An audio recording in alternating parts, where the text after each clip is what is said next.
Alright, hi everyone. My name is Adrian Faccioni and I'm involved in sport tech for fitness and sport in particular.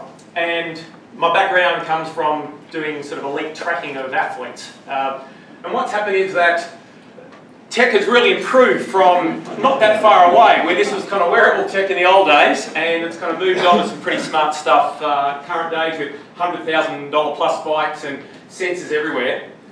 What we're seeing is, in particular when we talk about tech, what we're going to see the changes happen in the next sort of 10 to 15 years. People have probably got these devices on right now. The problem with these is that they're not particularly accurate. They actually spit out a lot of data and not much else, and so we really need to see some changes. And also I can stand still and swing my arm and get lots of data and not actually do anything, right? So where we're seeing that changing is that's going to move into, this tech's going to be built into clothing, and that's going to change everything about what we do in terms of sport and fitness, not just in Canberra but globally. In particular, and this is an area that's of real interest to me, is that a lot of these devices now will say, hey, this is how far you run, this is what your heart rate is, and this is how far and how fast, and this is how high you went, and all those sorts of metrics. But one of the core things that everyone needs to learn is how to do things well, whether it be fitness or sport. How do you actually swing a tennis racket better? How do you run well or cycle, whatever it may be?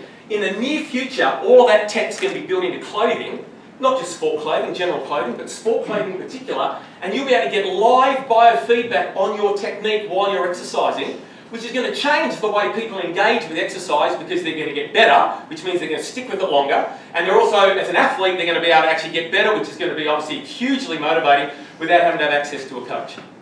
So this is sort of one of the technologies. Again, think about this application. You're riding your bike around Lake Burley-Griffin, you fall off, you hit the ground hard, the technology's gone, hey, you've stopped, right? So it's measured that, it's measured how hard you've hit the ground, it potentially is measured whether you've got a broken bone or you're bleeding, and it sends your positioning back to emergency services to say this person's not moving, we need to send someone out. That tech's not that far away. Add to that then, what I think is the coolest stuff, is that you're able to measure what's going on internally. At the moment you've got to stick a needle in, which is not very pleasant and you can't do it very often. But there is some tech now that's not as advanced as this yet, but you can have a patch on your skin that will measure all of these variables live, which allows you to start to individualise the way you do your fitness. Imagine you get up here and say, oh, I'm going to train at 6:30 in the morning because that's the time to be fit, and you find out that that's not the best time to train for you because your glucose levels are too low or your adrenaline, whatever it might be. All of a sudden now we can individualise when you need to train. Now this tech is being used in a very basic form. The New Zealand All Blacks hired a zoologist who was doing his PhD back 10 years ago, and his PhD was on hibernating bears. So they would sneak into a cave and find this hibernating bear, and you couldn't stick a needle in because they didn't stay hibernating very long when you did that, and what would happen is they'd take some blood and they came up with a little patch they could put on the bear's paws to measure some of these variables. So the All Blacks said, oh, we like that. We want to hire you for 5 years exclusively, and what we want you to do is we want you to measure every athlete in our elite group every hour for 24 hours and work out where their peaks and troughs were in terms of all of these key variables.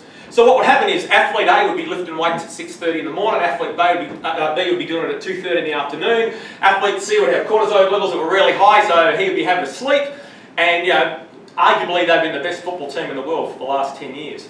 Not just by that, but this is a tech that will be available in the next 20 to 30 years, and it will again change the way that we will interact with our sport and fitness environment, whether it be in a city or wherever it may be. Sport tech's going to change dramatically as well, and so yeah, the opportunities are going to be massive in terms of getting involved in developing this sort of stuff, but also engaging people in sporting activities, whether, I don't know how useful this is, but the ability to be able to run real fast, right, without running real fast, kind of sounds a bit appealing, but there's all this sort of tech that's actually going to allow you to do a whole range of things in the future, and again, there's going to be lots of opportunities to get involved in building really cool things.